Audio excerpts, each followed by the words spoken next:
Podcast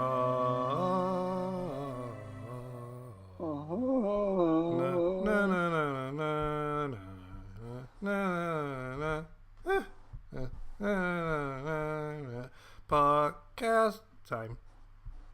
Yes, Henlo. Yeah, I won't do that again. Greetings. Hello. Welcome to the Voices from Behind podcast. The podcast where once a week we give a movie to each other and then we have the movie discussed because that's how it works. I'm the host. Before that, we have to discuss what we did the whole week. Get some fucking news in. Get some news into the mix and then we go over the thing. I'm the host. I'm the Evo. And with me is the co-host who also has the same name. Yes, it's surreal, I know. But a much bigger beard. Ish. I don't have a beard. It's trimmed right now. I trim my beard now. Mine is all up. stubbly and shit, so I need to get it cut. But so yeah. First we're gonna go over what we did over the week. Then we we're gonna go over some of that news, and then there is some, but there is not a lot. And apart from that, we're gonna talk about a movie I gave you last week. Yes, the Two Guns one. Yeah, which is a buddy cop film. Kinda, sorta. Not even close. It's not that good. It's fine. So, remember how last week I talked about the Danny DeVito Yes. Wolverine petition? I wanted to give a quick update to see where it's up to. So it needed 50,000 signatures. Yeah. It's up to 37,946. 947, sorry. 948. Oh, it's constantly updating. That's good. So yeah, change.org, going strong. I have signed this petition, change.org. Don't ask me again. Christ. So yeah, that is the update for the petition. Also, I have a little task for you and for me. By the end of the podcast, we need to figure out a really good sequel to a film. Which film? Doesn't matter. I'm saying a sequel to a film. We need to think of a really, really good one. Say like a Terminator 2 or something, you know what I mean? Like, I'm sorry. Would you like to get more Terminator sequels? Because I sure as shit don't want No, basically, next week, we're gonna... Hey, guess what? Guess what? You want more fucking sequels? Guess which movie's getting a fucking sequel? Well, which movie's getting a sequel? Rambo. Oh, yeah, no, I saw the trailer today. Oh, yeah. Guess which fucking song it played it? That horrible meme song about the cowboys. And they tried to make it sound fucking serious. It's not serious. All I can think about when I see that is the fucking yeehaw juice, and Rambo drinks it, and all of a sudden he has a cowboy hat on. Kill me. So basically on the Podmates group, somebody submitted Alexander Jones of all people submitted. Basically, they have a podcast called Cult Popture. Cult what? It's like pop culture, but it's called Popture. Okay, fine. That's a good name. But fine. I dig it. They posited the question. Basically, we need to get a 90-second clip, of you and I, coming up with a sequel to a film. Okay. That's a really good sequel, and they will feature that in the podcast. Question is, the specific sequel, specific movie, specific. Put it this way, basically, or just a movie that has a good sequel, or we can do. I'm gonna read off the post, so if you wanna. So we're doing a podcast next week on what makes a good sequel, and we want to feature voice clips from other podcasts with their thoughts / ideas. So 90 seconds or under, voice clip recording telling us what you think the best sequel is and why it works as well as a sequel. And we'll play it on our episode and give you a plug too. Alternatively, you can leave a comment on the post on Cult Popture Facebook or Instagram. So we're gonna think of a really good sequel to a movie. Aliens 2 is a good sequel. Yeah, so is Men in Black 2 and Terminator 2. So No, Terminator, no, because Aliens 2 is a different type of a movie, which works as a sequel as a contrast to the first movie. So it's taking one idea and just transforming it to a completely different one, while still keeping true to the new one. Okay, to the old one. We'll get to that later because I think you're onto something here. So we'll get to that later. And I'm gonna snip it out, and I'm gonna send the boys an email, and hopefully they will feature us, and maybe we will get a little influx. Yes. So, you had a week. Yes. What did you do over this week? On Sunday, I went to Buxton. Buxton's fucking great. It's okay. See, the problem was Sunday was a fucking bank holiday. Oh, yeah, it was. I'm really sorry. It's a bank holiday. So it took me 4.5 hours to get from Liverpool to fucking Buxton. Seriously? It takes like an hour and a half on the train. No, because I need to take a train to Manchester, from Manchester to get one to Buxton. So I had to wait a couple. Because the Manchester one's like just over an hour usually. No, it's 40 minutes. Doesn't matter. 40 minutes, but the thing is, it's a fucking bank holiday. So on top of having trains not so regular, I have fucking buses that were not so regular. And the train from Manchester to Buxton is an hour, 20 minutes, which was fine. Yeah, why did you go to Buxton? See, my friend Ben called me. He was like, told me, he's like, oh, I'm in Buxton. Do you want to come here? I was like, the fuck is Buxton? Buxton's great. Buxton's really nice. I was like, oh, it's an hour away from Manchester. Oh, I can do that. That's not a problem. Yeah, we've been a bunch of times on just for a weekend. Yeah, we went to the Castleton district. Yeah. It's pretty good. I mean, it was pretty fine. We heckled a bit. We traveled. We went on a walk, kind of. But the thing is, it took me 4.5 hours, and I estimated 3 hours there, so we couldn't do the actual proper walk because of my fucking time constraints. Did you go see the tower? Oh yeah, that's the first thing we did. But the actual walk that starts behind the tower. Yeah, and you go all the way up to like all the tours. Yeah, well, we couldn't do that one because it would take too much fucking time. Yeah, it's usually a day's journey and stuff. So. Nah, it can be done in like fucking 6 hours or so. That's what I'm saying. You're going there and you're coming back. You need to start it up in the morning so it can be back in the afternoon. Yeah, well, see, I woke up at fucking 7 because the weather was horrible. And I was like, okay, so I'm gonna leave at 9 and get my shit and probably go to Buxton. I was in Buxton in fucking 1 p.m. I went out at 9. I was there in 1 p.m. I was like, I don't know what kind of a fucking walk we're gonna do, but it's gonna be a painful one. And he drove me to the Castle District. We had trouble finding fucking parking space because, sure. We went on the walk. We kind of did half of it. Then we went up on the hills. We were surrounded by It's great, isn't it? You're just walking around and there's sheep everywhere. Sheepy. The last time we were there, I went real close to one and tried to touch it, but it ran away. I mean, so did I, but most of them had little lambs with them, and they were really protected. Yeah, they're very protective when there's kids around. And one of them looked at me and just went, "Bah!" I was like, "Bah yourself, motherfucker." Bah you too, buddy. And it's like on the return train. So my train was supposed to be at almost 5:30. The next one was 6:30ish. It's like the kind of. The next one was cancelled, and I was like, yeah, okay, this is getting really fucking bad. I need to get up. So, in fucking Stockport, we got held up. By the way, Stockport, what the fuck is wrong with this place? I mean, I know you should complain. There's a lot wrong with Stockport. Stockport looks. I mean, how am I supposed to explain this? It looks like Detroit and an English city had a baby. No, it looks like it's fucking Sofia because panelki everywhere. And people don't know, panelki refers to a specific type of apartment complex that's built in. It's a panel block. They have them here as well. Yeah, but they're all pretty. It's not brick. It's made out of big panels that make up the walls and the actual building.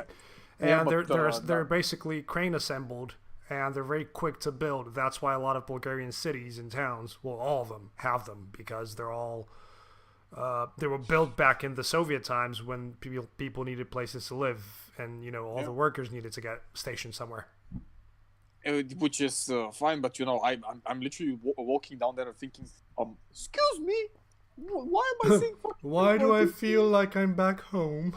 I was like, dude, it was like, it's really weird because we live in Manchester. You know, you see all of tall buildings because it's a fucking megapolis.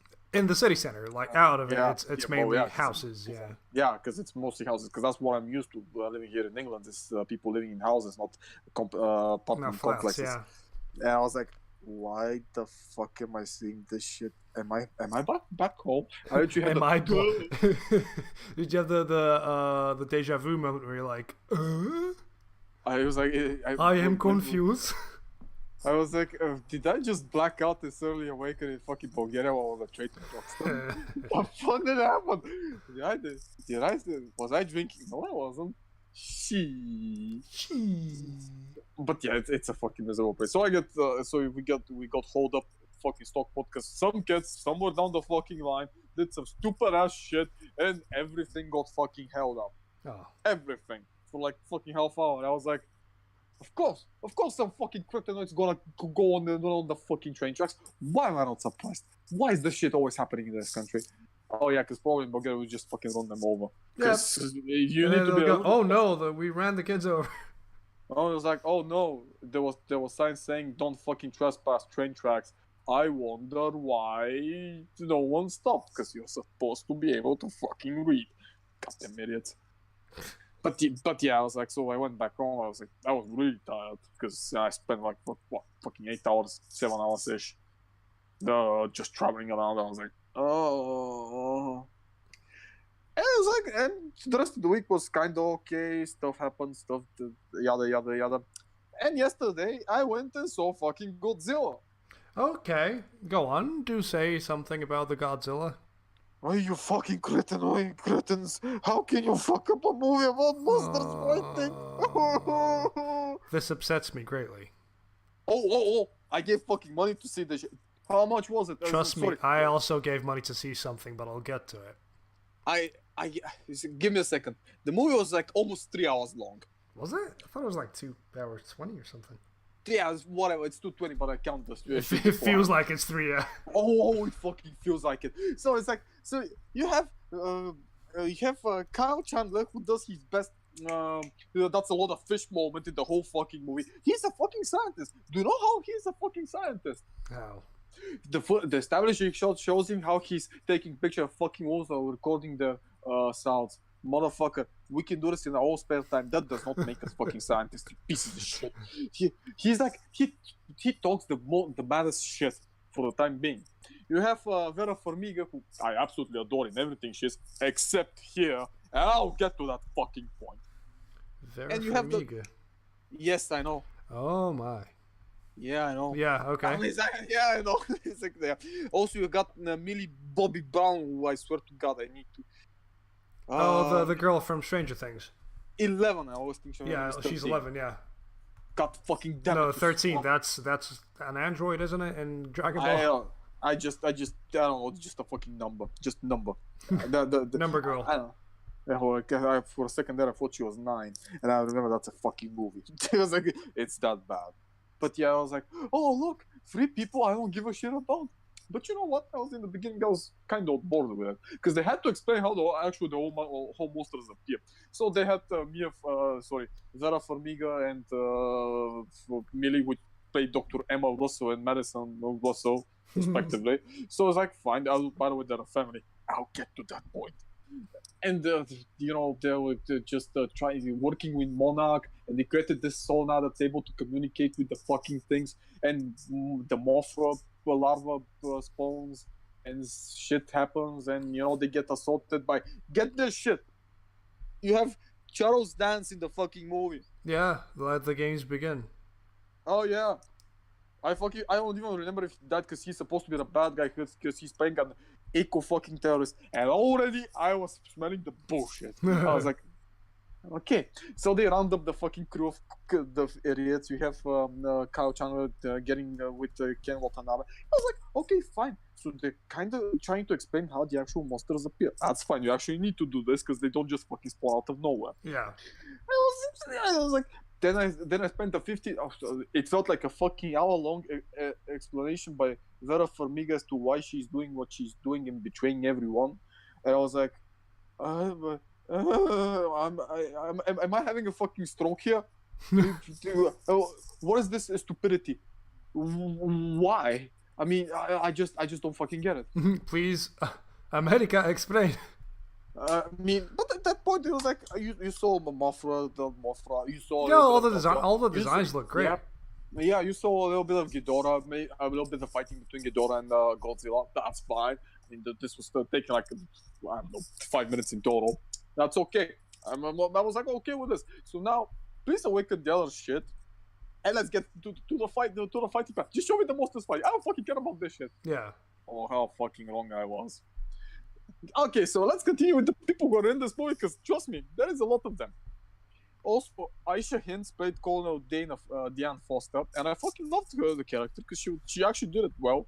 It was like, you also got some other people, and I think that, wait, I forgot. Oh yeah, you have the Ice Cube's son, O'Shea Jackson Jr. in this movie. Yeah.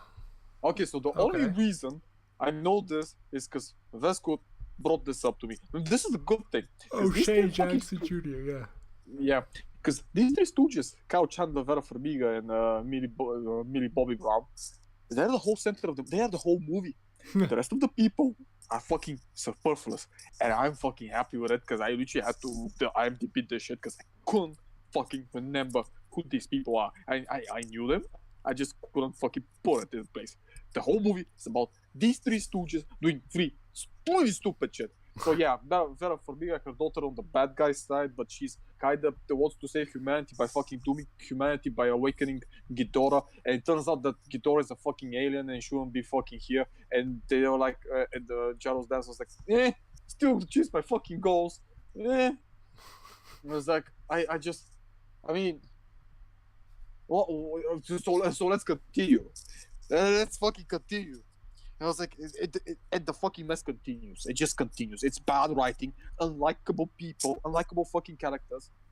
And we get to the last fight, which is supposed to be Ghidorah plus Rodan versus Mothra and Godzilla. Yeah, the two protectors versus the two big fucking... That's not true, because Rodan is technically a protector, but since Ghidorah won against Godzilla, because the people decide it's a good idea to have an oxygen bomb that destroys every oxygen in a place. But I'll live at that. I'll fucking live. I'll live at that. But it turns out that they fucking realized that Ghidorah is an alien and conventional laws don't work, and they fucked up their only chance of winning this shit. They're like, fuck. And Ghidorah establishes dominance over every other kaiju. So every other because kaiju Ghidorah's a freaking three-headed lizard alien. And asserts fucking dominance over them. Yeah, Ghidorah's always been the most powerful out of all of them, anyway. No, actually, no. You've got others that are more powerful, but he's the main bad guy. He's the alpha bad guy. Yeah. He's the one that always fights with him. Occasionally, they actually team up together. He's the Virgil of Godzilla's Dante. Except that one is a fucking alien, and he starts reshaping the world to his fucking desire, by forcibly awakening every other kaiju. And then them going on a rampage, which includes Rodan. Okay. Fair. So the final fight begins. And at this point, Ken Watanabe's character dies because fucking reasons. He decides to kill himself to save Godzilla by nuking him. Because he feeds on nukes, so that's fine. Yeah, because give him nuclear power. And he, of course, gives the fucking the torch to Kyle Chandler, to Mark Russell. Yeah. Did you know that actually... He watched all 33 or however many Godzilla films as research before he played in this one. Oh, so he did this research, not the fact that they're fucking amazing. You should fucking watch. Okay, not all of them are amazing, but most not of them all, are but most of them are just classic, schlocky, Japanese men in suits. It's amazing. It's movie making done right. It's actually a fucking technical achievement for what they did and how believable they made it to do. Yeah. And it's really amazing just to watch it. It's pretty good. But see, here's the thing. It's always about Godzilla fighting stuff. He's the main guy. You have Godzilla, King of Monsters. That's the whole fucking... That's the title of the fucking thing. But no.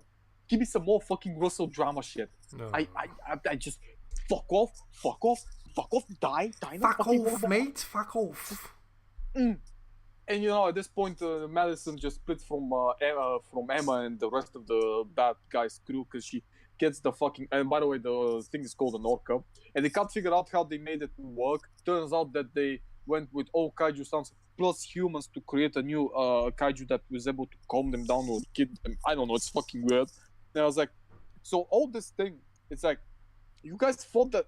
I mean. You are a person that said that it's able to recognize sounds, and you couldn't recognize human sounds? Are you fucking kidding me? And he's supposed to be the guy that takes over Serizawa Ken Watanabe's character's stuff, which is fucking hilarious because you have Dr. Leng. Let's go with that one because she plays two.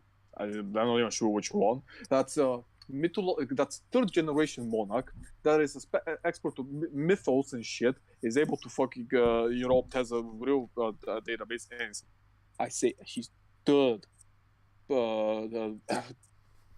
she's a third generation monarch agent. She's not qualified. You have Dr. Rick Staden who does technical shit and stuff. He's not fucking qualified enough because he's bitching in morning, I guess. You have the Sam Coleman who's played by Thomas Middleditch. Middleditch. Yeah. Who's the fucking head of research and development? He's the funny man. No, actually, it's supposed to be Bradley Whitford, Dr. Rick Stanton. I mean, Thomas Middleditch is like a really funny. He's not here. He's not. No. You know. And I was like, it's not even the fucking head of research and development that's going to take over. No, it's going to be this random fucking white guy out of nowhere who listens to fucking wolves, and I don't know. He has power of words because he's white. That's literally the best I can say about this guy. This is just stupidity. So they get him to fight in. So Madison gets the orca, goes to Boston. They're able to resurrect Godzilla. It's kind of a cool shot how Godzilla just walks around in the army, just like he's bossing around. At this point, and Mothra, being the most wholesome thing in the goddamn movie, goddamn best waifu. Yeah, Mothra is best waifu. There is no other waifu that can beat Mothra. Yeah. Sorry, Vera Farmiga. Mothra wins out. If you're into that kind of thing. I mean, she. Okay, I'll get to that part later.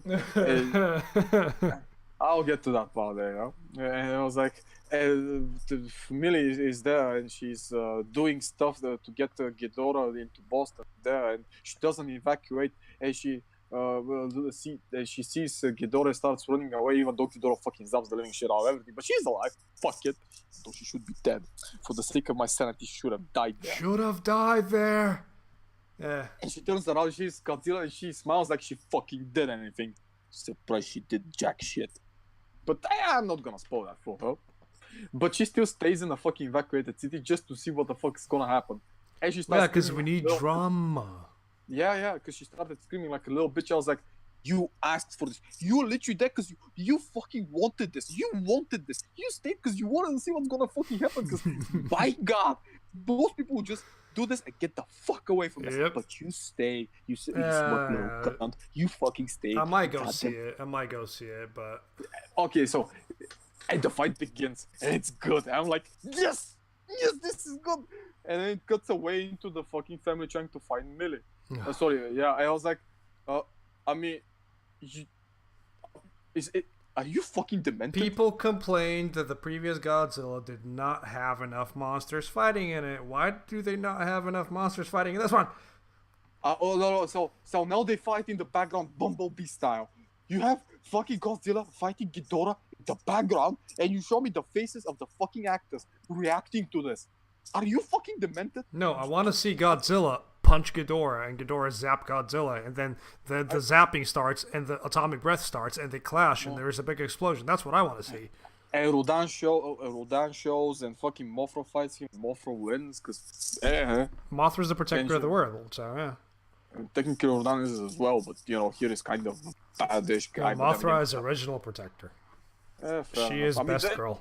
No, that's fine. And Ghidorah overcharges on the electricity while Godzilla is getting into his new bullshit powers. Of course. Fair enough. Because if Godzilla doesn't get new power in every film, then it's not a Godzilla film. Hey, I'm okay with this. I'm actually okay with this. And Did you see the new Japanese one from like, was it last year or year before?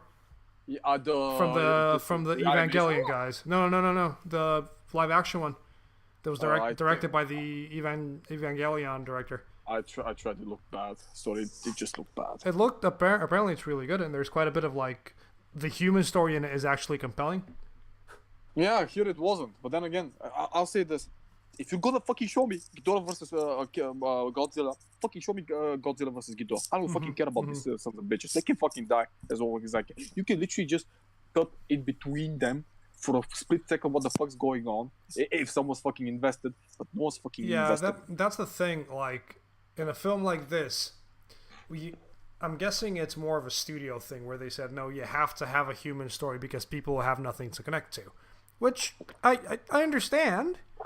But Bro, it's about fucking monsters punching the shit out of each other. So the movie is called Godzilla King of the Monsters. It's not called the Russell Family and its drama while dealing with fucking kaijus. It's called Godzilla for a reason. People don't go to watch the actors reacting to how the kaijus look in front of them. They go and watch the fucking monsters beat the living shit out of each other. It's like it's like how we said earlier. It's like saying I'm gonna go see a Terminator film to watch the story. No, you go to see a Terminator film to watch. Again, you still watch the story, but you watch amazing action with robots shooting each other. If we're talking the old Terminators, not the whatever we're getting this year. It's just like you go watch wrestling. You watch the wrestlers. You don't fucking watch the people around you react to the fucking wrestling. You don't watch the crowd. You watch the Undertaker chokeslam a person into the ring. Chokeslam a bitch. It was like, why is it so fucking difficult to get this? So yeah, Mothra dies protecting Godzilla. Obviously. As always, best fucking wife. Goddamn. She'll be back. She reincarnates. So. She doesn't reincarnate. There's always a fucking Mothra larva somewhere in the world that's ready to spawn another one. That's also a fucking female, always, and also always has a fucking connection to Godzilla. I don't know how the fuck that happens, but I'll leave it. They're best buddies. Yeah, and it fucking gets good. Then you see Godzilla charging up, does this amazing shit, and it's like, finally we're gonna get a fight. The fight's fucking over. Oh. And it was like, I mean, this is dumb. And they still cut to the fucking actors acting to fucking Godzilla. I was like, please, for the love of God, just show me Godzilla slapping a bitch. Just fucking show me how he pummels the living shit out. How he wrestles two heads, bites the third one, and just fucking lays in him. And like suplexes Ghidorah. Yeah, but what the fuck did I get? He just stepped on him and killed him like a fucking cockroach. I mean, 2.5 hours, less than half hours of fucking kaijus fighting. Are you fucking kidding me? What is this? I just don't get it. I mean, I get it. You probably need something to make it happen, to not make them to make the story kind of work. Fine, you have it. You had it. You just fucking cut away from it. Yeah. Yeah, you just fucking destroyed it. And then the third act of the movie is Mark Russell and Emma Russell trying to find fucking medicine. I was like, it's dumb. Then Emma decides to kill herself by leading Ghidorah away, and she's like, I was having a fucking stroke at that point. I sure as shit didn't fucking care. I was like, please fucking stop. Just get to the point. Just show me the monsters fighting. And then Godzilla goes all fucking nuclear red and starts going like a fucking lava lamp and kills Ghidorah by stepping on him, then exploding, then kind of biting the last part of his head and just atomic breathing through it. I was like, this could have been actually good because the effects are amazing. I like the the CGI looked amazing even in the trailers. Yeah, because it's really good. You know that scene about them charging to each other? Yeah. That's probably one of the most wholesome fight scene you're gonna see now. It's bad. I went with expectations because I was kind of fucking hoping that they got this one right. This one is right. Because the first Godzilla was pretty bad. It wasn't that great, but it was still. We had a lot of. I remember us being hype as fuck when we watched it. So. I mean, sure, I was as well. It's still when the kaijus fight, it's good. But I don't see fucking kaijus fighting mostly. But okay, I can excuse the first Godzilla. It has to introduce shit. fair. And the first one, I think the budget on it was slightly tighter as well, so they couldn't really have that much. But the first one did a great job establishing Godzilla as a force that's like, this huge thing. I like how they made the new design of Godzilla reminiscing of a bear because it's wholesome and cuddly. I fucking love that. Big boy.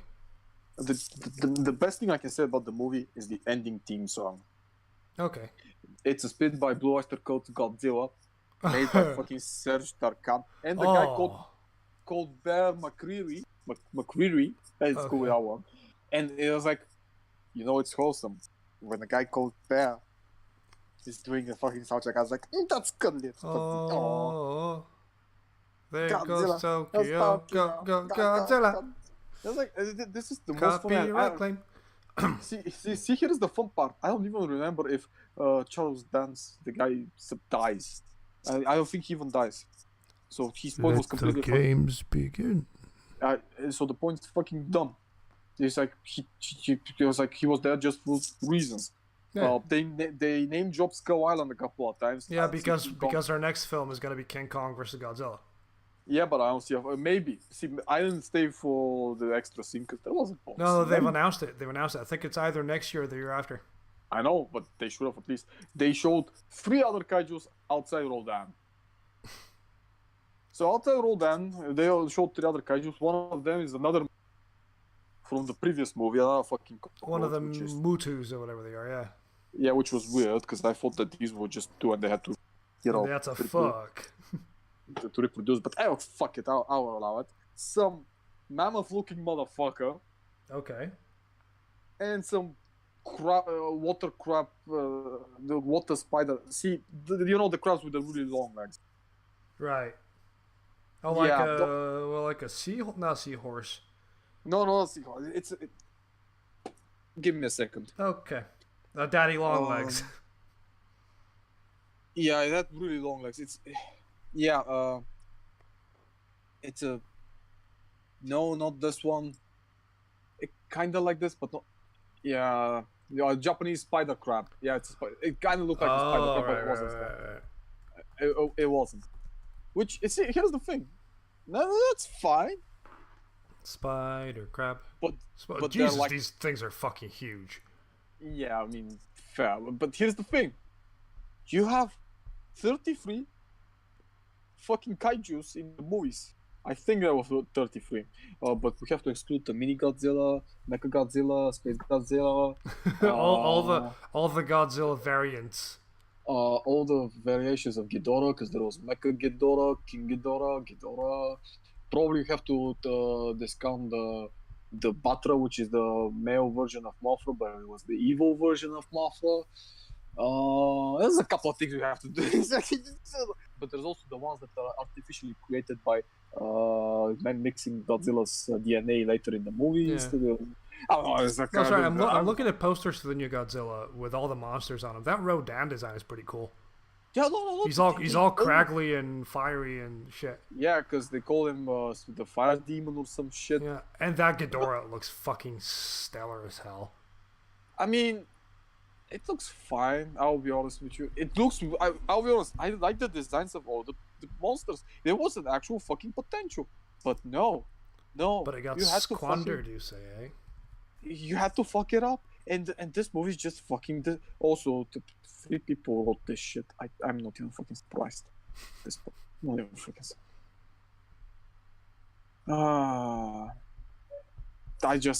This movie is such a fucking letdown in so many ways. I don't get it. You literally make King of Monsters be Battle of Monsters. Which one was it? Give me a second. Which Godzilla movie I'm thinking about? Monster Roster, whatever. Just go with that one. Not this one. Kaiju Gogo. Not. So, I mean, yeah, King of Monsters is a thing. It reminds me of Destroy All Monsters, kind of. Yeah, so you go with the most wholesome, amazing, bullshitty thing in existence. You literally make a fucking free-for-all for monsters, and you don't give it to us. Just dumb, man. I've never been. Don't forget, there is always Destroyer. Desatoroya. which is a monster. I know. There's also King Caesar. Hey! King Caesar is one of the good ones. I know. Designs. Desatoroya. Godzilla vs. Desatoroya. But yeah, no, again, Gigan. I'll forget Gigan. Gigan.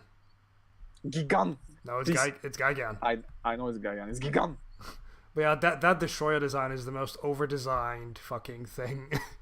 It actually makes sense though. Yeah, but it's so many horns, so many unnecessary. It looks like it's got like 2 pairs of legs stapled to each other. Please, have you seen Mega Gurus? Yeah. Have you seen Have you fucking seen the Jet Jaguar? Of course, Jet Jaguar is the best. Or Muguera. There's so many monsters in this, it's ridiculous. Yeah, also, I mean, as a side note, the one that looked like the spider crab, I guess you can link it to the Kumonga monster, which is basically a fucking spider. Yeah. Oh, yeah, it does look like Kumonga, but Kumonga is a spider. Oh, well, I don't know. And it's from the Son of Godzilla film, which isn't great. And it's also in Destroy All Monsters. It's very kooky, yeah. I mean, it's like, I wish this movie finally. Oh, you can see Kumonga's in the he's in the trailer for King of Monsters. Yeah, well, no, that wasn't Kumonga. That's the one I'm telling you about. Yeah, that's what I'm saying. The spider thing. I mean, yeah, sure, it was not. They said they had 17 confirmed kaijus across the world. There you go. I've sent you a link, a picture to see. Apparently, that's him popping up from the ground in the trailer. No, that's not him. Oh. I know that's not him. Okay. I know it looks like it, but that's not him. Because that's the thing. They created some new monsters, which is fine. It's just nothing wrong with that. If we're gonna do an American version, we might as well, you know. I mean, the one I'm talking about looks like something between Kamakuras and Kumonga, kinda. It's not bad, it's just dumb.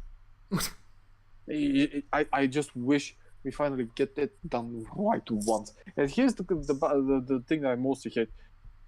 I was like, who was it? Gareth Edwards? Gareth Edwards was the previous director, yeah, the same guy that did Rogue One. No, Gareth Edwards is the guy from The Raid. It was Gareth Evans, I think. No, that's Gareth Evans. Oh no, Gareth Evans is the guy from The Raid, so it's Gareth Edwards. Yeah, but I don't know. Wait, I'm looking from the IMDb for a second. Yeah, Gareth Edwards is the guy who directed 2014 Godzilla and Rogue One. Yeah, well, I don't know. Oh yeah, he did visual effects, I think. For this one, maybe. Yeah. I don't wait. No, he didn't. He did the visuals for. No, he didn't even do those. Yeah, well, you know, I just hope that someday we get what we fucking deserve when it comes to this. Maybe Kong vs. Godzilla will be good. See, I presume that the extra scene features Godzilla. Oh, and the end scene was pretty fucking amazing because, you know, Godzilla was sitting there. Yes. And everyone was bowing, including in the Muros, which was fucking weird. The Muto singer was bowing down to him because now he was officially the big boy in the yard. It was his yard. Yeah. And he sees Roldan and he was pierced by Mothra and he gives him the fucking glare. You fought my fucking woman now? You what now, mate? And then Roldan does the oh shit, I'm really sorry, my king. And I was like, that was fucking awesome. I mean, forgive me. The kaijus had more fucking personality than everyone in the fucking movie. Are you surprised? No, because the biggest fucking robots in existence put together and fucking. I am not surprised.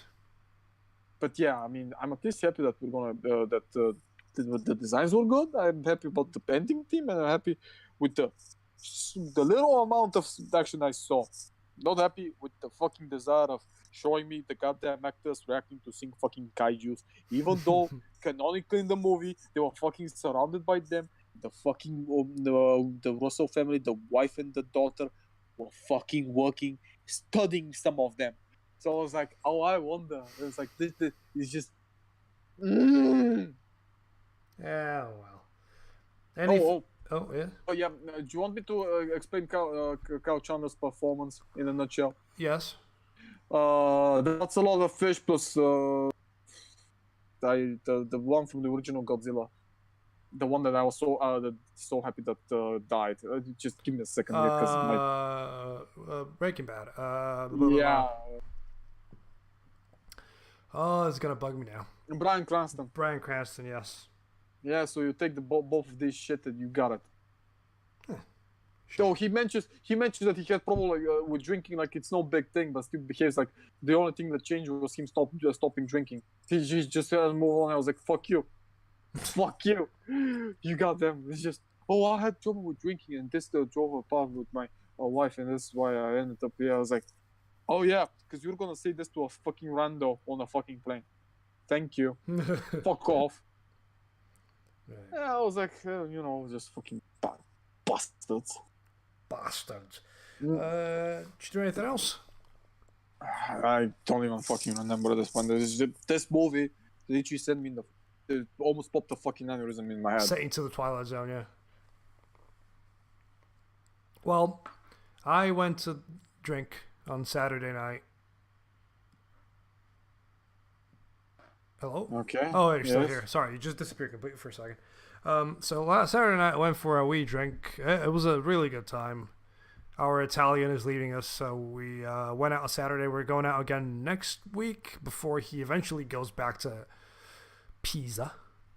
Okay. And hopefully he'll put the tower back up to where it was, but Italian jokes. What else did I do? On Monday I went to get my pupils enlarged.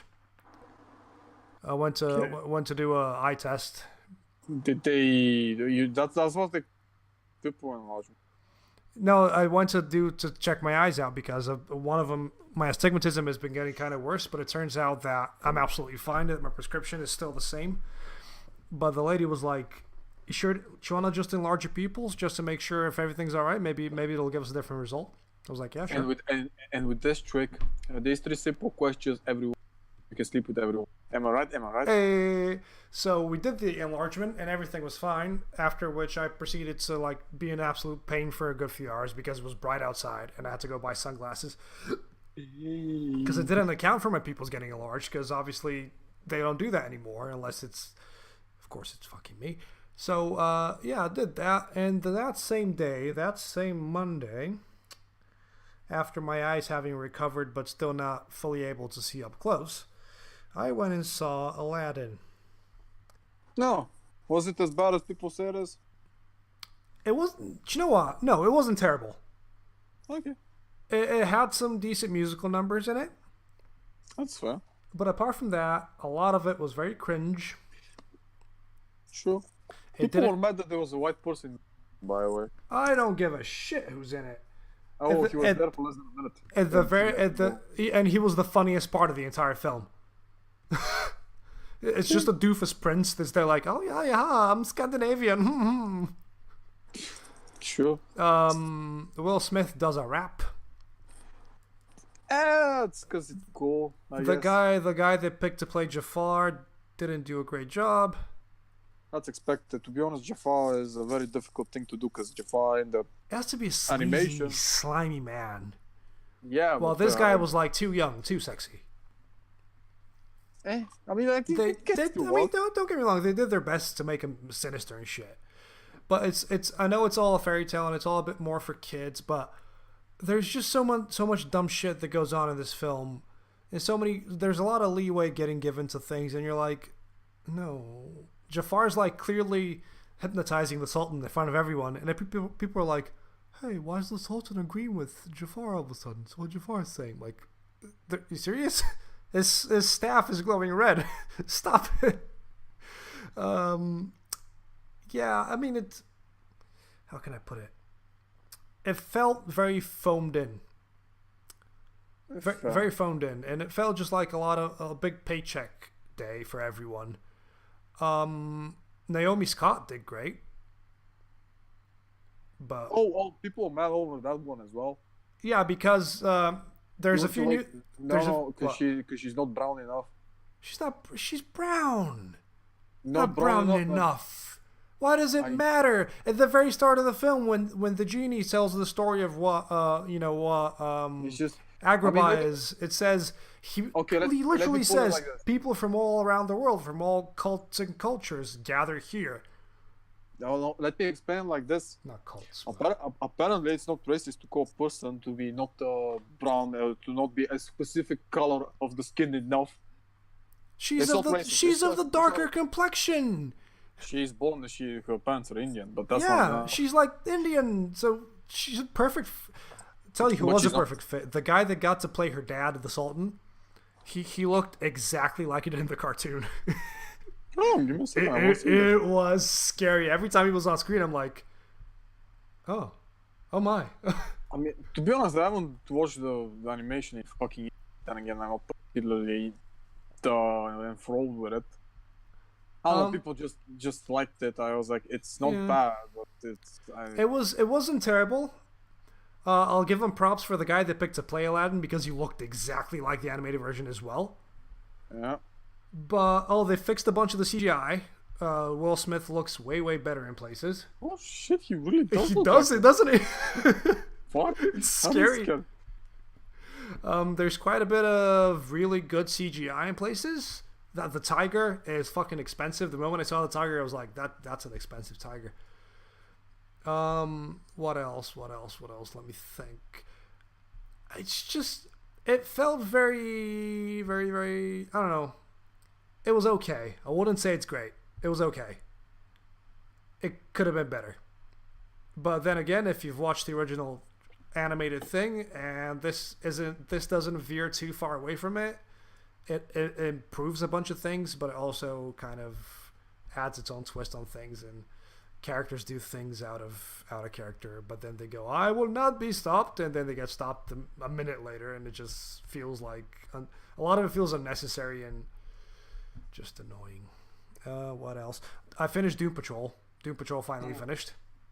Did you finish Dusk already? Yes, I did. I will talk about Dusk as well. Finally! Oh my god, it's been. Well, it was literally just a horde mode for that final level, for the whole level. So. No, it's the one afterwards. That's the final level. If you mean the are you worthy test, it is are you worthy for a reason. God damn it. Oh right, never mind. So I need to do that as well. So Doom Patrol is really good. The whole final episode is you just expect dumb action, and there isn't any dumb action. That's pretty much the whole show. Like, apart from a few really good action scenes, overall, there's not that much action in it. It's a lot of character stuff. But this whole entire episode it's just great. It's a lot of revelations and a lot of stuff being, teased for hopefully for the next season. And there's quite a bit of dumb shit going on, and I loved it. I love the show. Again, it has its problems, and it meanders a bit, but for what it is, it's a really, really good show. I quite enjoy it. I recommend to anybody that wants to just watch a weird ass, balls to the wall show. I think Doom Patrol is like a really good fit. Also, now that so we were at Dry Gate Brewery on Saturday, and I went through. I went through Lidl today, and I got me some the same thing I drank that night, which is the Dry Gay Beer Face Lager. Bear Face, sorry, not Beer Face. And it's a very hoppy sort of beer, and it's quite good. Quite good. I'm currently drinking it as we speak. Okay. I also drew some boobies. They're on Instagram. But for whatever reason, anything I've tagged with boobs doesn't get that many likes. But whatever, that's Instagram for it. Instagram's fucking weird. What else did I do? I went. Did I say? On Friday I went for a jam. Played some guitar and some drums. It was quite fun. Quite a good time. A good 3 hours of we jammed for about an hour and a half. Then the last hour and a half we were using the microphones in the studio to tell stories. With people playing guitars and just making a song up for the story that gets told. Let me look around. What else did I do? Finished Doom Patrol. Tell you a great story from the other night. Yeah, sure. So I'm playing Team Fortress 2. And I'm playing the Horde mode, where you fight the robots. Yes. And we had a medic on our team who was a walking meme. So somebody said something stupid over the mic, and he played the Curb Your Enthusiasm theme over his.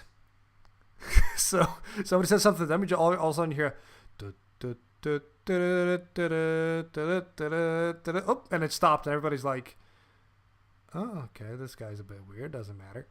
The final round comes, the final wave, and for the whole wave, he played Push It to the Limit, he played Danger Zone, and he played the Guile theme from Street Fighter. He played all three to completion until we finished the wave. It was the strangest and yet most fun experience I think I've ever had in a Team Fortress game, with this fucking idiot just healing everyone but still playing music the whole way through. Let's see. Did I do anything else? I don't think I did anything else. I had Chinese last night. That was nice. That was good. I was gonna have pizza, but then I thought I've not had Chinese in ages, and it's a tenner for like 5 things, so I might as well just get some Chinese. Get me some lovely Chinese. Apart from that, would you like to get into the news? Okay. Get some news going, yeah? By news, there is not that much, but... Actually, there is quite a few news. So there is Rambi. Rambi's happening. Yeah, the new Rambo. It looks... It just looks... it just looks like Rambo, yeah. But it's dumber, because now he's fighting a fucking cartel for some That's reason. the last you'll ever haul. I mean, how and you try to make it fucking, I don't know, serious. Let's go with R1. God damn it. Why did you pick a meme song? Why? It makes 0 sense, but fuck it. Yeah, you're not getting treat credit of doing a slower, less memeier, more serious... Are you telling me that modern trailers do the slow, serious forms of the modern songs? They make them sound serious? I don't believe that for a second. Yeah, but this particular one just makes no sense, because everybody who knows the song would be like, yeehaw, why? Yeehaw. And he fights a Mexican cartel for some reason, and he's just... Shut up, it's a Rambo. It's just dumb, but fuck it. I mean, I was happy with the last Rambo that came out. Though the fucking... Stallone Sly gets on a 50 cal machine gun for the last 20 minutes of the film and just mows people down. Yeah. Somehow that never fucking got old. No matter how many times I watch it, that never gets old. I wonder why. Just popping people's heads off and slicing people open with his knife. Probably because it's an actual fucking thing. Yeah. Right. Oh, what else? Transient is a videos game. They only recently got a trailer, and it's Lovecraft mixed with cyberpunk. It's fucking weird looking, but because obviously we're both kind of fans of, well, both of those things, and fans of like horror games in general. Oh, exclusively games. This doesn't sound good for me. Yeah, but this okay, it looks it's a very short trailer. It's only 40 seconds. I'm guessing it's more of a concept creators thing. of Canarium. Wait, wasn't that a fucking tower defense game, Canarium? I don't think it is. Give me a second here. This sounds... Oh, no, you're right. It's not. It was. Like, this looks fucking weird. Yeah, it's a walking... The creators of a walking simulator. Oh, no. Oh, no.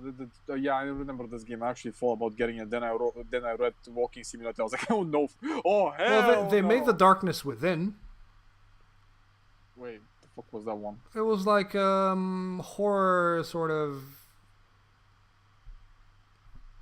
horror investigation type game.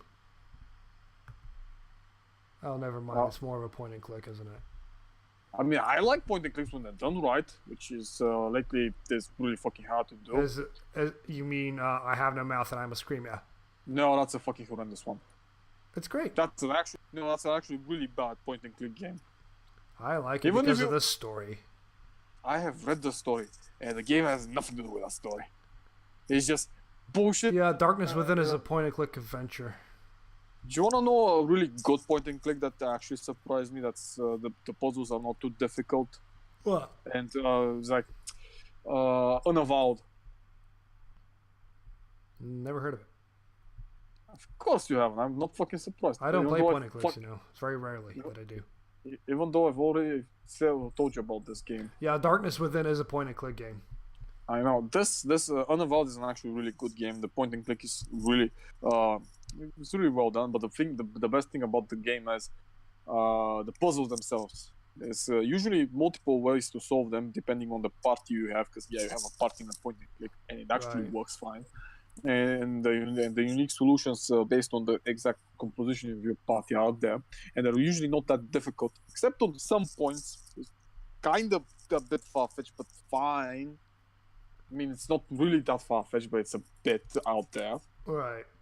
And it flows really well. The decisions you make actually matter for once. It's like it's a very, and the story is really interesting and does a lot with mythology. It's like, how should I explain? Dresden Files. Right. Yeah. It's kind of like that. Okay. Yeah, it's kind of like that, but it's like mixing the Dresden Files with I don't know, one of those TV series. Sanctuary. Let's go with Sanctuary. That's the one I remember the best. Right. It's pretty good. I actually really liked it.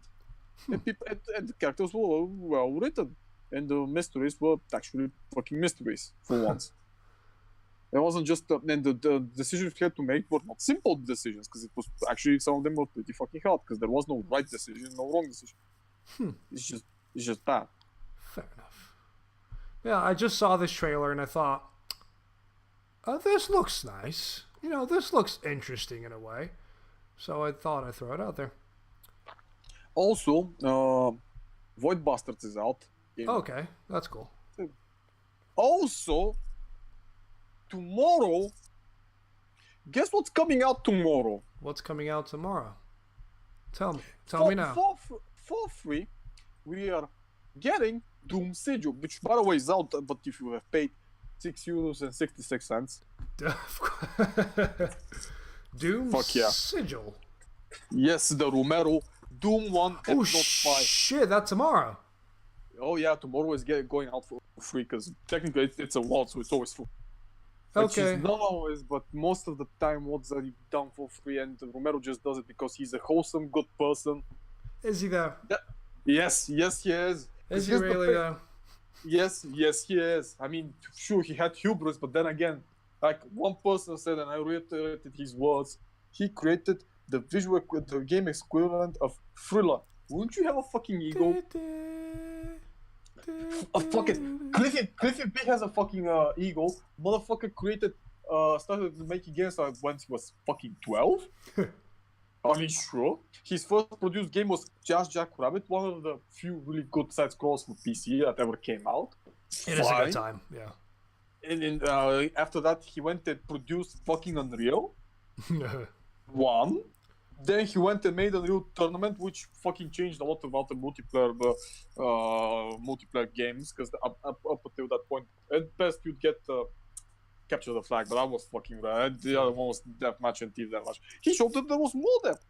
The motherfucker has some fucking pedigree behind him. And yeah, I mean, I get it. Okay, well, that's coming out tomorrow. We should play it and give our thoughts next week. Oh, I'm playing it alright. I know you are, son. I know. I actually watched reviews already for the game. Okay. And they're fucking conflicting. See, people like me who play Doom a lot love it. People who don't play the game a lot talk shit. They get confused, like an IGN reviewer giving a poor score because the game fought him. They talk shit because they got debated. See, fucking Romero debated all of us. And I learned this because I watched other people and he made the fucking comparison and I got it. And I was like, oh shit. It kind of ruined it for me because I will be fucking debated, but at least I would have fucking enjoyed it. but yeah, you actually are getting fucking debated by this game a lot for reasons. Romero, because all of us are fucking elitist motherfuckers and we all play on the ultra violence. You might have fucking expected and he fucking played over our expectations and he fucking destroyed us. I was like, Oh, I'm getting notifications that I should have gotten ages ago. Yeah. Oh, it's like, Okay. I was like, well, I mean, think about it like this: the motherfucker knows exactly about the ego and fucking destroys it, even though he's the best troll in existence. He's like, this is some fucking. I think that this is even a better meta troll than the one that about the Avengers Endgame movie that came out recut by people, by some guy. That one, because that was just fucking amazing. I mean, it got so fucking bad, the troll, that the fucking medias were reporting on it while not getting it. That's the whole point. They were not getting it. Yeah, fucking. Also, you know the current Batman run that everybody loves? The current one that Tom King is in charge of. He has had to, he has had to step away from it. And he's gonna write Batman Catwoman as a separate thing. But also, in other Tom King news that I'm very happy with, you know how DC are developing the New Gods as a film, not as a comic? I wish I did not know that. Yeah, but Tom King is now involved in the writing. I wish I did not know that. So, Batman comic writer Tom King to co-write the New Gods screenplay with Ava DuVernay, if that's her name. Okay, so here's the also, thing. he's a former CIA officer. I didn't know that. Seems legit. Yeah. I mean, he is the guy that wrote the probably the best Mr. Miracle run ever that I currently have right behind me. And Mr. Miracle is heavily involved with the New Gods, so. I mean, here is the thing that I really find weird, because the New Gods, I have a really nasty feeling that I know where this is going, so I'll keep my mouth shut until it fucking happens. Okay. Because I have a really nasty feeling about this. So, here's another news, which I think you're going to enjoy this. Oh? You know how you want to watch Parasite by Bong Joon-ho? Yes, I do. It's going to come out in October, because it's going to be pushed for an Oscar. That's good. That is good news. Because it already won a Palme d'Or. Give the man all the awards, I say. I'm okay with this. It really does good. He does good films. Give him the awards. Also, I mean, let's just see the Death Stranding got a 9-minute trailer. After which I have even more questions. And the release date. Oh, did that? I didn't notice the release date. Let's see November, here. October. Death I think it was Stranding. November or October, like 8th of October or November, something like this. Oh yeah, release date reveal. Okay. Oh, R. Kelly has been charged with more counts for sexual assault. New. What? Again? No. No. I don't believe that for a second. I just, at this point, I don't know why anyone mentioned that. It's probably just fucking Tuesday at this point. Yeah, also can I say this Death Stranding looks fucking great. Yeah, visually it is absolutely stellar. Although I'm kind of reserved on the gameplay, it looks weird. I want this to come out so I can see it properly. Yeah, so I can watch what's going on and sort of understand what's happening. Because I see just the fucking that fucking ladder that appears that's fucking 50 meters long. I was like, oh, I need more than this. Do you know what I see? I just see I basically see a planet game, like a planet exploration game. That's what it looks like. Okay, so let me explain how I saw it. Basically, this game is a continuation of Metal Gear Solid 5, The Phantom Pain. Is it? The movement is pretty much the same, yeah, but it's in a different engine. The combat is almost the same. Oh, yeah, everything is. The engine is different, actually. It is a different engine, that's what I'm saying. Yeah, it is. The visuals are almost the same. The designs are almost the same. The fucking situations are so... Fuck me, look at that draw distance and look at that volumetric fog and everything. Hey. If you have the fucking PC to run this shit, be my fucking guest. I don't. So I won't either, but it's just...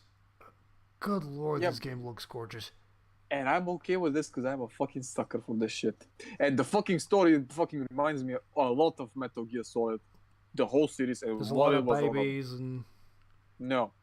because he was talking about fucking countries, which in Metal Gear Solid is a fucking no-no, because all of them do not have a country. They left it because they got betrayed and shit. And this is kind of the vibe I'm getting from this, because I think that Kojima kind of continued the story what he wanted to tell, kind of maybe a bit. At least a bit. It also feels like a bit of a slap. But also, this one's going to take place in like several different time periods, isn't it? Yes, there is going to be what I saw one in War. There's a World War II bit, there's a World War I bit, there's like a future, there's post-apocalypse, there's dystopia, there's... I am okay with all of There's this. Del Toro right there, I've just seen him. Yes, there's a lot of... shitload of famous actors in this game.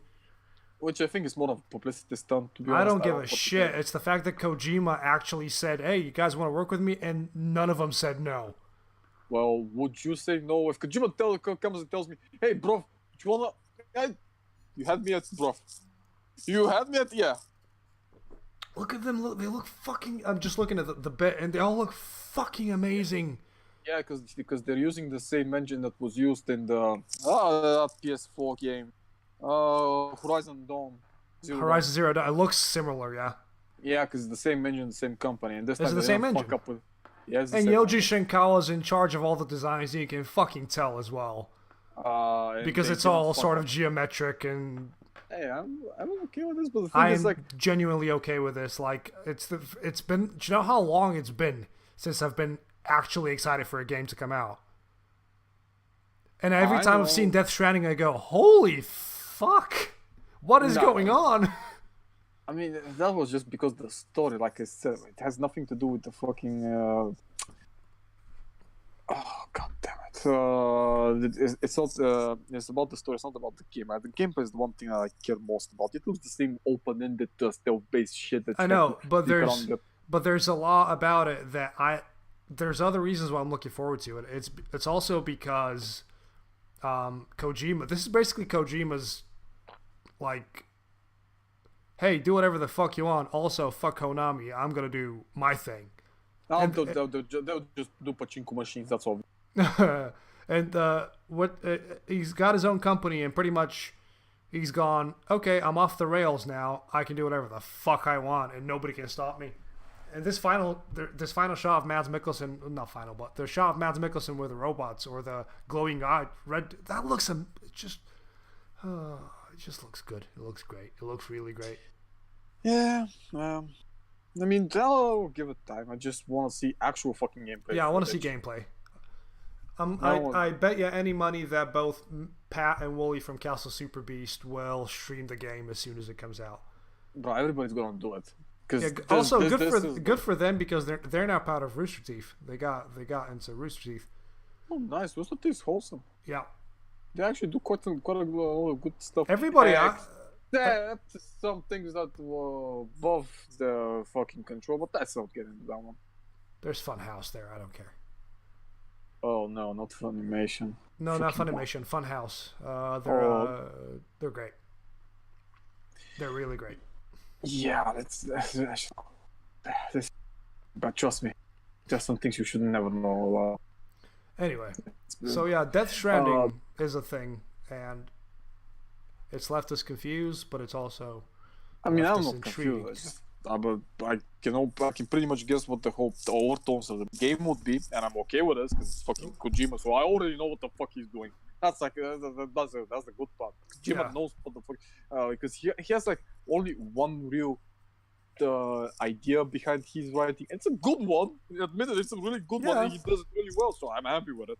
I'm happy that what I also really appreciate about a Kojima game is that it's a video game first, and it's everything else after. A bit. I mean, there's a lot of story, but it's also a lot of solid gameplay. It's not a game built around a story. It's more the two working together. There was also it's not The Last of Us, is what I'm saying. Okay, so there was there is a trailer for this. I'm gonna leave it here. It's a TV series for some kind. I am waiting. You will leave me the trailer. What is this? Too Old to Die Young trailer. Oh, by the way, Yes. The Dead Don't Die came out. Is that out? Yeah, but here's the thing. I don't think it's gonna be shown in cinemas here. It's all a camera part, which is fucking worse. Cause I don't want to wait fucking 2 years for a goddamn DVD. I swear to God, just these. It's kind of pissing me off, to be honest. It's slightly annoying sometimes when you genuinely want to give something money and there's no money to be given because it's not showing up. I just, feels. I will give you money. Give me the thing, please. I mean, here's the weird part. I thought that movie was a Netflix special. No, I don't think it is. Well, no, because if it did, it would probably already be out in good quality and not a fucking camera. But is that Miles Teller? He's in this. Yeah, I mean the trailer essentially it looks fine. It looks like a police thing. Apparently, Hagazusa is out, or at least it's gonna come out soonish. Okay. Hagazusa was that German movie about stuff. That's the best I can give you because I'm not even particularly sure how I'm supposed to explain this without going. I mean, I have to go back really deep because this was like a month ago when I showed you the Hagazusa, the footage. I think so. Yeah. It's German. It's kind of weird, but it kind of didn't look that bad. Oh, I don't know. I don't know. I don't know. I mean, I'll give it. We'll give it a whirl. Let's see. Swamp Thing got a new trailer 2 days ago. Yeah, I didn't actually check that one because you should because it looks really good. There's a lot of body horror in it, and Swamp Thing himself looks great. That's a really good suit. I just hope they don't fuck it up because at this point, already expecting the world. They didn't fuck Doom Patrol up, so I doubt it's pretty much the same team working on this with James Wan behind them producing. So, let's be fair. This shit's normal considering the fact that what the fucking this is normal because DC actually treats most of its TV series really well. Yeah. Except the ones on on the place. On that one place. They get treated well for a season and then they just turn them to shit.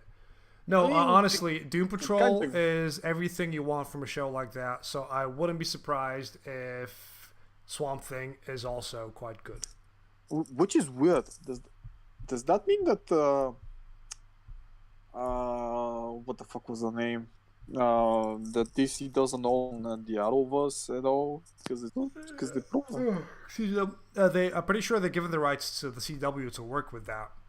So that's why Titans is a separate. That's why all the shows on the DC streaming service, the ones that were produced by it. That's why all of them are like, was it NC-17 or 15? That's why there's shitloads of gore and everybody's swearing and stuff like that. I just want to see more Matt Bomer. I want to see more Matt Bomer too, handsome bastard. You get to see him in thingy quite a bit in Doom Patrol. He's a very talented, handsome bastard. Yeah. And luckily for us, he's gay. Because I sure as shit don't think I can keep a woman more than 5 seconds around him if he wasn't. Yeah.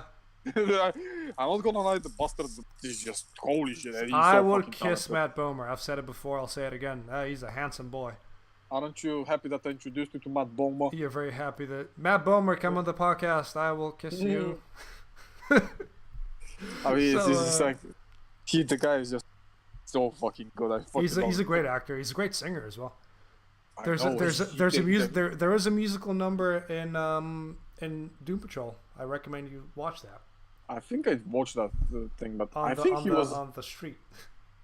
Wasn't he in an actual fucking music or some shit? He was in Magic Mike. He was also in the Magnificent Seven. Yeah, but just at the start, just for a bit, he wasn't. Really, I know, which is a shame. Wasted Bad Boomer. That's just no. That's just a no. No. So yeah, should we what? Another DC news, yeah.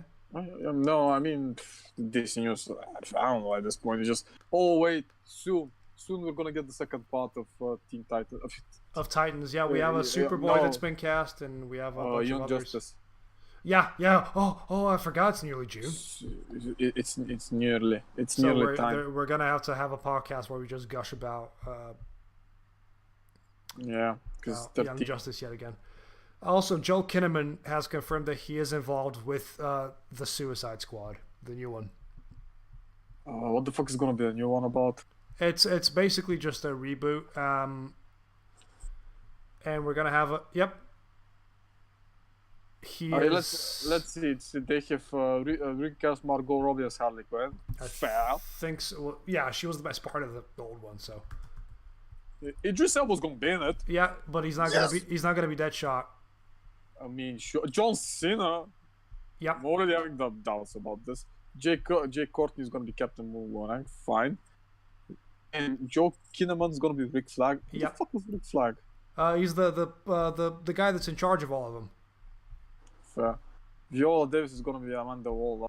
And we're gonna have a bunch of weirdos in this film again. Okay, I'm still torn. We're getting Polka Dot Man, for fuck's sake. We're getting Polka Dot Man and King Shark. Danielle Melchior is gonna be Ratcatcher. Yep.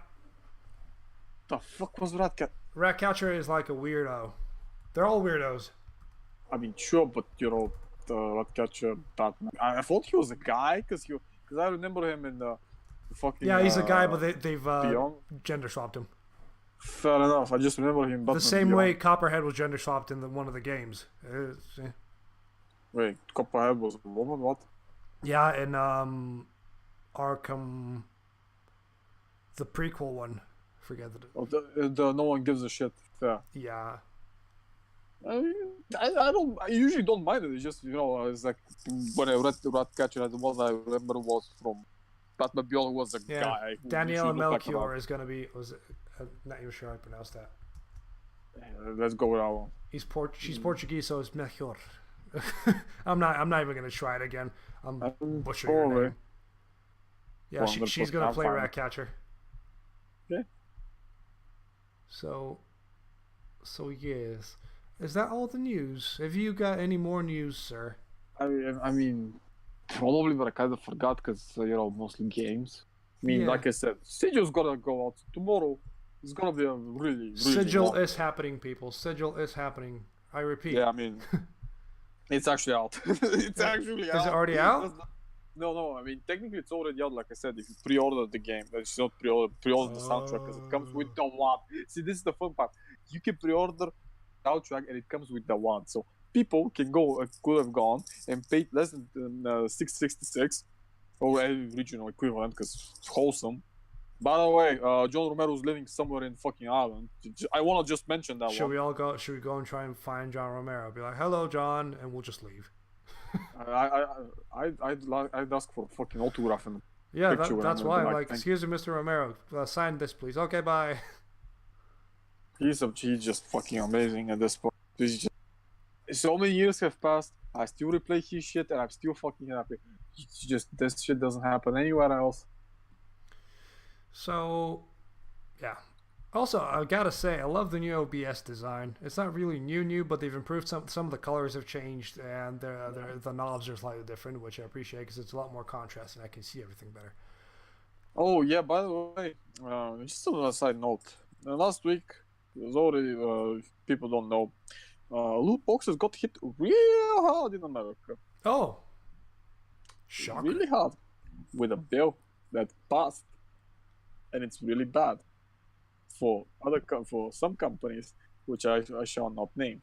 And since the current IPs outside the sports world do pretty fucking bad of this unnamed conglomerate of assholes, it's gonna be an interesting couple of years. I'll tell you that much. It's gonna be interesting. I'll hear that because apparently BioWare's working on Dragon Age 4. Yes. Nothing's known about this, but if this game flops now, because I think they already gave up on Anthem completely. What? No. I mean, they kind of tried, but they kind of didn't at this point because probably EA pulled the plug because they weren't making as much money as they expected. I wonder why. Because maybe the game wasn't good. Who knew? And they're gonna start working on Dragon Age 4. That doesn't spell good for the Dragon Age series, which admittedly I'm not a big fan of, but still, I'd rather see BioWare do well than having to get the conversation of, yo, you fucked up, this is not a game. Yeah, of course. We'll just see, because it's only in early production. Apparently, also, the thing, I think the BlizzCon is either happening or has already happened. Did it already happen? BlizzCon, I think it's happening. I don't think it's already happened. BlizzCon 2019. Let me just give a second. Oh no, it's November. Oh no, they came up with it. You had to literally download the version of Spyware on your phone to actually enter the BlizzCon. Why? Because it's Blizzard. I don't know. People legitimately just looked at the shit. It literally tracked shit that it's not supposed to track. They were like, oh, so we're downloading spyware on top of buying tickets. Fuck you, Blizzard. Oh god, this is getting so bad. I mean, let me put it like this. If Vesco, who's a long-time Blizzard fan, sits down and starts talking shit about Blizzard, something's not right.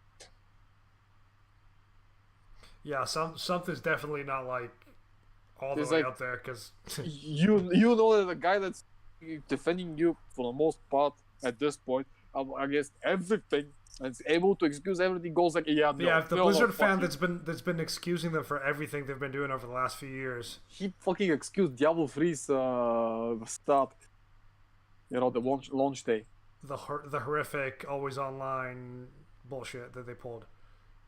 The one that you couldn't connect to the servers. Yeah, he was excused. Yeah, I know he was, and I'm surprised that. But then again, if that's a hardcore fan, and then you still like bashing on them now. They must have fucked up big time if even he's doing that. I think that people just got tired of it. I haven't been tired for years now, but this shit is just. What the fuck is this garbage, man? What the fuck is this? Can someone fucking explain to me why? I mean, I went back because the StarCraft 1 HD remake happened and brought some fucking life into the franchise. Surprise, surprise. Yeah. Mostly because StarCraft 1 was the good game, actually. It's not StarCraft 2 was just a fucking mess most of the time, and people didn't like it. And I rewatched the story of StarCraft 1 and 2. I just binge watched it like a movie because why not? And I remember why I fucking hated the story so much of StarCraft 2. It's so bad. It's just horrendous bad. Because like Vesco quoted some guy on Reddit that said the same thing. So Blizzard is this game trailer making company that sadly has to create some gameplay behind it. They just can't fucking do it. That's what it is though, because they make great trailers, but apart from that, Right. So let's get to the movie. Let's get to the movie. Last week I gave you a wee film called Two Guns. Featuring two of the most likable actors in Hollywood, Denzel and Marky Mark. I've got them both on the screen. I've got a little poster thing set up. So. And this movie is a fucking mess from beginning to end. It's got some great one-liners in it. Yeah, that's fine. See, I won't get too much in the story beginning, but I'll tell you the biggest problem of this movie. You have two separate movies. Yeah. The plot for two separate movies, and somehow they fucking got Godfrey Ho to come in and fucking cut and edit this shit because it's some of the most disjointed stupidity I've seen in my entire life. And they apparently went back, Mark and Denzel, and just shot some scenes together to make it look like they fucking did the movie. They did the movie, but in reality, it's two separate movies because there's two separate large plot points that can literally span in the whole movie and be good put together. So half the time it feels like neither Denzel or Marky Mark have any chemistry between them because it feels like they weren't even on the fucking set on the same day. It's just bad. I mean, the scenes there were with the two of them in the same at the same time, that opening scene with the two of them in the diner, that's pretty good. Now, like I said, they got them back at a later date just so they could stitch it together. And I didn't know about that bit. No, I'm pretty sure that they tried that, but they fucked up. I'm pretty sure that they should happen like this. I'm just saying how it feels like. Excuse me. So Denzel was playing this undercover DEA, cop. yeah. Cop. Let's go out one. And Marky Mark is playing this Navy intelligence. He's undercover Navy man. Which I don't think it fucking existed anywhere, but this is why to work together without knowing each other is undercover. Yeah, neither of them know who's who. Yeah. And they're trying to rob the cartel, I think, or some shit. Basically, they're tasked. Ooh, Liverpool sounds. Denzel's been after this cartel for like however many months, and he's supposed to catch them red-handed with a bunch of cocaine. But he can't because they refuse to give him the cocaine for some reason, and then he's like, hey, Mark, we've been working together on this, neither of us know who's who, but let's go rob this bank, and then we can just pin it on the cartel to say, hey, they were stashing away $3 million, because who would have $3 million? And when they rob the bank, they somehow find $43 million inside it. When it was supposed to be 41.125. 43.125, yeah. Because the reason is because they didn't just rob the bank; they robbed the CIA stash. They robbed the CIA depository, yeah. Where they deposit the money that cartel's paying them. Yeah. Wholesome, by the way. In comes Bill Paxton having the time of his life. Yeah, that was pretty fine. But see, here's the thing, though. Turns out that the Navy burned Mark and the other guy. Denzel was getting burned by his side as well. Yeah, basically both sides, both the Navy and the DEA are going, yeah, fuck both of these guys. They did the dirty work for us. And gets the worst part. So these two motherfuckers realize that one of them they're both not what they seem to be, and they should technically realize that something is not right. And that they're fucked up, and they should probably start working. But they're like, nah, it's all good, it's all Gucci, it's no problem. It's all like, Gucci. I was like, no. What? And the movie continues. You have Paula Patton. Oh God, Paula Patton. I need a minute. It turns out is the one that burned Denzel, and Mark is being burned by his good friend played by James Paula Patton. Yeah, anytime Paula Patton gets mentioned, I too need a minute. Give minutes, please. Okay, and I'm done. And I was like, and the rest of the actors, they do a really good job. Everybody acts the shit out of this film. It's a little bit less action than expected. Yeah, that's what I kind of like about it, because the one big action scene is at the very end. I mean, but I expected more. Yeah. I mean, there's a lot more quips and a lot more sort of one-liners and double crosses in this than you'd expect. It's a way more of a like late 80s buddy cop film than it is like a modern thing. I don't know. It's pretty fucking weird. But they go back on this. Can we trust each other again? Yeah. Answer is no. And one of the funniest bits of the whole film is the two of them in the desert. Where they're fighting, but it's like the most pathetic fight, because they're just hugging each other on the ground, and they're just both going, and they go, okay, I'm gonna count to 3 and you let me go. 1, 2, 3, and they're still hugging each other like, see, this is why I can't trust you. So it was like a good 2 minutes of them like counting to 3 and not letting either of each other go. Yeah, but this is the weird part, because it kind of makes sense, but then again, it's like padding. Because the whole scene, I mean, they were fighting over nothing in the end, and then they still realized that they could fighting. I mean, really? Is that what we're doing now? I'm on board with this, but fine. I'm fine with that, because basically they've been working together for like 10 months. Neither of them knowing that one of like. Basically, Marky Mark thinks, this guy is a drug dealer, and I'm gonna bust him. While Marky Mark's after the money. He's after the money, but he's like, Marky Mark's like, I'm after the money, and fuck this guy because he's just a low life drug dealer. While Denzel's like, well, I'm after the cartel. Fuck this guy because he's just some sort of stray I found on the street. So neither of them know who's who, and that makes they basically become friends over it because they start sort of trusting each other, and then all that trust goes away when when Marky Mark shoots Denzel in the arm, he's like, bro, technically I'm a super badass Navy intelligence that has some amazing game. And I'm like, okay, no, but fine. there's a little hint at the start where he shoots all the heads of the chickens. I mean, yeah, but that you kind of go, oh, why is this guy such a good shot? No, that's fair. But the thing is, it's like I'm literally mentioning this for another thing that's gonna come up. And I was like, okay, so this guy is goddamn fucking. They're both badasses. Yeah, but this guy is the best gunslinger in the West, which is kind of weird because I was always thinking of it like, why isn't he CIA or Special Forces? He's just Navy intelligence, but fine. Navy intelligence works for this because we already have the CIA and the DEA. No, so that's fine. Putting the FBI in the mix would have kind of leaves it to like neither of these agencies know what they're doing. So the Navy being like a third force that doesn't really connect to the others makes a bit more sense. No, but it connects in the end because you realize the whole thing, how it's glued together. Yeah. And I must give them props. The whole mystery of what the fuck was going on and why this was happening was done pretty well. Yeah, and it's the story itself is pretty easy to follow, regardless of all the twists and turns that happen all the way till the end.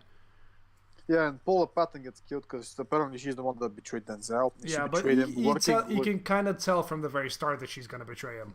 Because she's literally the only other person apart from Marky Mark that Denzel has some sort of connection to. Yeah, but you always thought that it could have been actually his boss, but it's not his boss. No, his boss. The way the boss dies is pretty.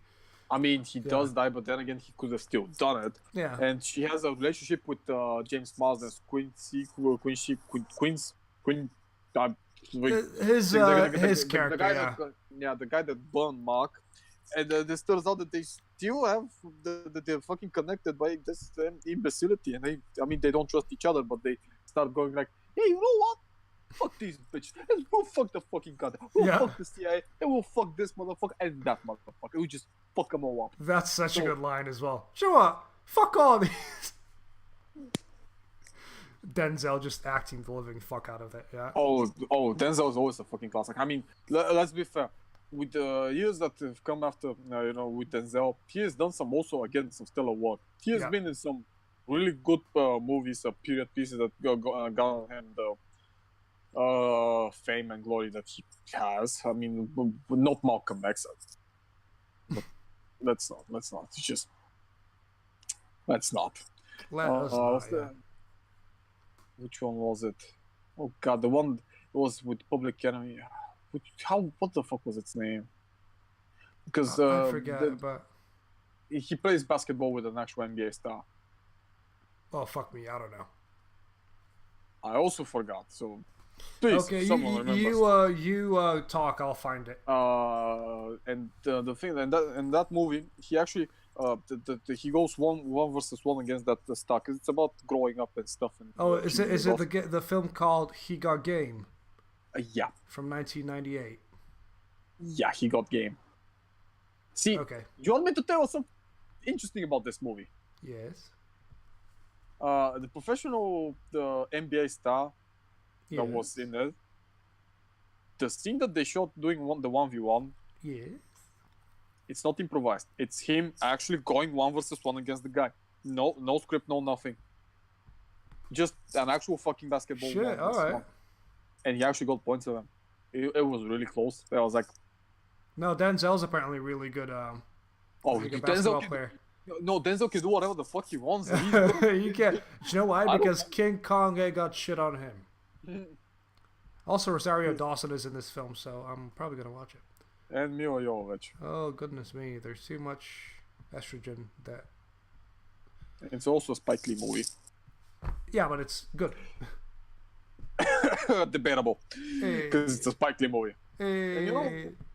And this in my mind, this really sets him across everything else, because this is a really talented person who did really good with years. I mean, have you seen the fucking Equalizer? Yeah. The original. Yeah.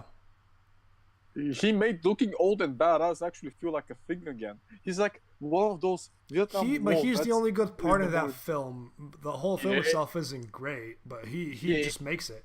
Yeah, but he is the movie. He is the whole fucking point of that movie. He is the guy that goes and does shit because he is the equalizer. Yeah, that's probably the dumbest name I've heard in my entire life. Hey, I still haven't watched 2 though. Neither have I. Probably watch it at some point. But yeah, and you have Marky Mark who also has a stellar career. These 2 people have fucking charisma and ability, and somehow they fucking underperform in this movie. I kind of like Marky Mark a bit more in this one because he's just the everyday man. He's a bit schlubby and he's a bit of an idiot, but he's like a lovable idiot, if you know what I mean. I mean, this movie reminds me of Heat. Have you seen Heat? It does remind me of Heat quite a bit, yes. Because it's the same fucking problem. We have Al Pacino, De Niro, and Val Kilmer at his fucking high time, and a couple of other fucking Ashley Judd and other people. You just look at that fucking lineup. Natalie Portman, fuck me. And it fucking falls flat. I don't know why. Has so much stuff, so much fucking ability, so much stuff, and it just never lives up to the potential. It's a bit like Real Madrid. He just fill it up with stars and nothing works. I get it. It's the one football joke I know. Yeah, it's not a good one. Oh, it's not a good one. That's the one football thing I know. And it's just it falls short and it feels bad because you know that these people. I mean, if they were in the separate movies, just being doing their separate shit, both those movies would be really good. Putting them together and something doesn't just click right. And fucking just the last scene that they had, you see them shooting shit, and then they run, and the CIA guys showed up with a fucking Apache helicopter, and you're like, okay. And fucking Marky Mark one shots a fucking moving helicopter while he shoots the pilot in the fucking head through the window with a goddamn gun, and you're like, I think that Bruce Willis killed the helicopter with a car moment was much, much better. He killed a helicopter with a car. He killed a helicopter with a car. He did, yeah, and he goes, I ran out of bullets. I used a car. I was like, yeah, you fucking did. It still makes more fun. It's more believable. I ran out of bullets. That's what I like. But it's like, but occasionally when these 2, they kind of get the chemistry there. It's kind of getting there. It's kind of there, like, especially, again, that opening scene is fucking great. With the 2 of them, like, arguing over food. Yeah, one of my favorite lines of the whole film is, what was it? You know what they say? Never rob a bank opposite the diner with the best donuts in the county or in the state. And then Bill Paxton says the exact same line like 20 minutes later. It's really good, sort of. You know why? Why? Because cops like their fucking donut. Yep. So if the donuts are bad, cops will not be there. Yep. So they have more time. It's dumb. It's dumb, but it's also it's a funny line. There's a lot of really good one-liners in this film. No, it's like I said. It's like when they're separate from each other and acting, it's really good. When they're kind of together, it's like. So Marky Mark and Denzel infiltrate the fucking base, the Navy base. Yeah. And they separate, and it's fucking amazing. You see them both doing their shtick, and it fucking works. Yeah, Marky Mark sneaking around and like putting his gun against people's crotches, going, "Yeah, move, please move." Yeah, it's like it's really good, but then again, you see them together. It's just I don't know. It's like one scene, one of them is much fun to watch, and the other guy feels like a fucking sporting character, and the other one is the exact opposite. It never feels like you're watching 2 main guys. You just feel like it feels like a bit of a balancing act. Yeah, that's true. Yeah. You feel like, oh no, so now we're doing Denzel's part of the story. Oh, now we're doing Marky Mark's story. I mean, sure. It feels like that Denzel. They tried to like even out the stakes for both of them, but it feels like Denzel's stakes are a lot bigger because it's a bit more personal for him. Well, that and the fact that the Navy was cursory at best because Marky Mark got Quincy out of the fucking Navy because they suspended him and they shoved him out of the base, so he had nothing left to go for the money, so Marky Mark can get his fucking vengeance. Yeah. While Denzel's situation is basically, they killed his girlfriend who was sleeping with Quincy, who was not his girlfriend, she was basically his side bitch. That's the best I can give you. And they killed his boss, who apparently was the only one who knew that some shit, and he was really close to him or some shit. Yeah. The usual some shit. I mean, I quite like that it's a modern, quippy film, but it's also R-rated as well. And he had personal stakes. The CIA guy the money, and also Getting the the money guy, back to the cartel. and the cartel killed his friend. Well, Marky Mark, I mean, he was like, "Oh, Queen, I'll fuck him up," and he does. And Denzel was just like, "Oh, so out of the four my major things, Denzel is against 3 markets against 1.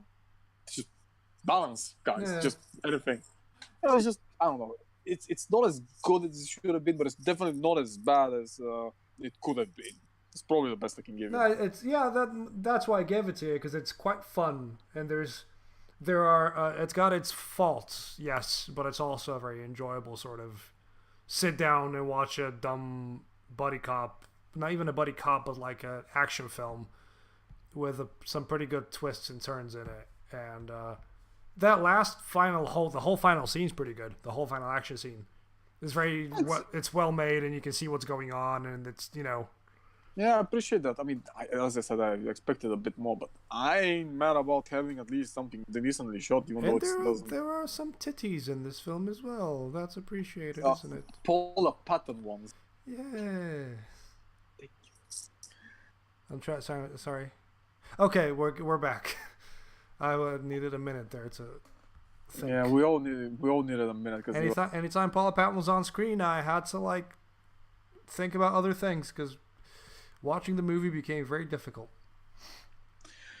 Because she's just she is something. Goodness me, she is something. Okay, I mean.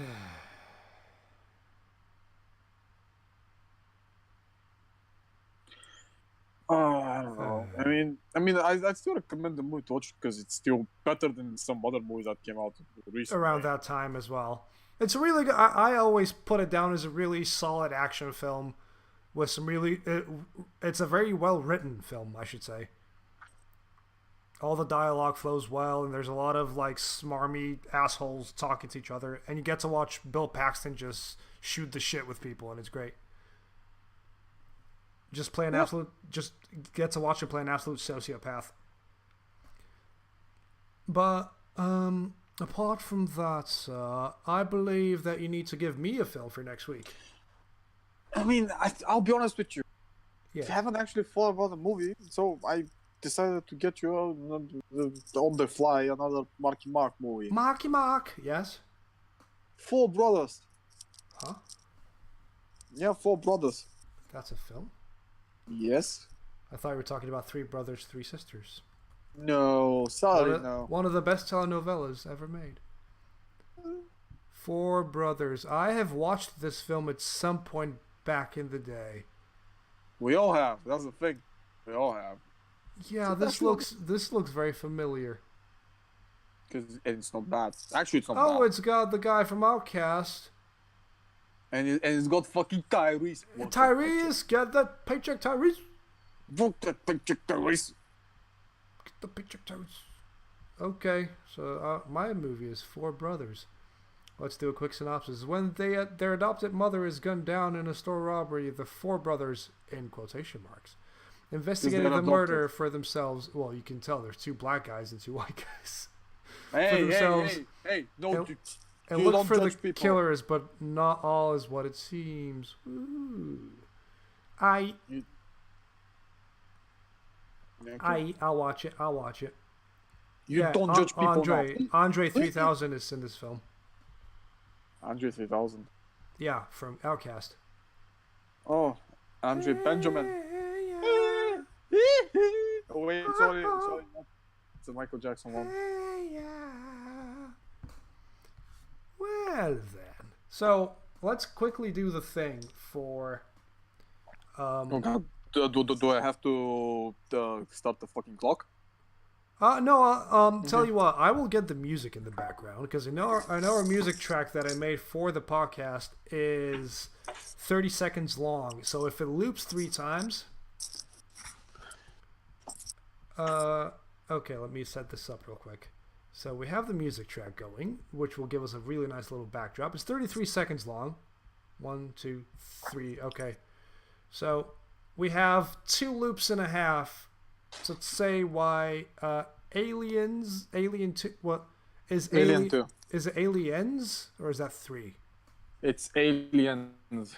It's Aliens 2, because the first one is Alien singular. The second one is a plural for a reason, because there's more than one alien. Yeah, so Alien. So Alien is the 1979 one, which was obviously a really good film. One is no, it's just a slasher movie with an alien in space. So Aliens is the sequel. Yeah, Aliens is the James Cameron version. Yeah, which is, by the way, it has its controversy of having a white person being cast as Mexican and then putting some fucking brown paint on her. But let's keep that one away. So, yeah. Let's go. Okay, I will start the music. Okay, the music's going. So, Evo here has pitched a really good idea. I've got the music in the background to give us time to discuss this. We're 10 seconds in. Oh God! So we both came to the conclusion that the best sequel ever, excuse me, or a really good sequel. Wow, this is going great. Is Aliens from 1986. Evo, take it away. Tell us why Aliens is a really good sequel to the original. Okay. So the original movie is basically a slasher movie in space, and it has an alien which is an extraterrestrial. Yes. And it just substitutes the general slasher. Yes. Villain. The second movie takes the concept of the singular alien and puts it in the plural and removes the horror and the slasher part of the. It makes it more of a really good action. Yeah, action movie while still keeping close to the original ideas and it plots. just builds and builds. Well, it doesn't build, but it builds in a different way. No, so it builds on top of those ideas. It's just a position differently, so it takes one concept and changes it completely, and does a really good job of still keeping faithful to the original concept. And that's the reason why it's a really good sequel. Yeah. And most people talk about it. On the other hand, you know, it's the other ones that just do a better job at the sequeling than the sequels, like Terminator 2, which is a more famous movie than the first one. And I can't even remember what the first one was about. The first one is a slasher, the second one's an action. I think that'll do. Is that us? That'll do. Kinda, maybe. Maybe. I don't know. So yeah, this is Voices from Behind Talk giving their submission about how we think Aliens is a really good sequel. It's not the best, but it's still good. It's good. Anyway. Man, I mean, could actually do research and see. It's quite good. We could do the research, but we're not gonna. So my movie for next week is Four Brothers. Is that what we decided? Right yes. then. Right. Well, have you got anything else to say? Anything else to throw out there into the world, into the wild? All right, wait, give me a second here. So, I found this list of best sequels. Let's see which one's on number one, because I'm actually interested. Okay. This is it's Aliens. Bitches. This is the first one. The second part is Godfather Part 2, which is also a really good one. And the third one's Terminator 2. Well, all three of them are great sequels. I mean, this is on the fly. I can just not name that one because the one that strikes the most. Yeah. So, okay. So, Four Brothers. Is this us then for this lovely week? Yeah, sure. Why not? Yeah, whatever. If you want to play some Blood later, let me know. Some what? Blood. Yes, what? Man. If you want to play Blood tonight at some point, let me know. I don't know. Oh, I'm up for carry your fucking useless ass. Carry my fucking ass. Yeah.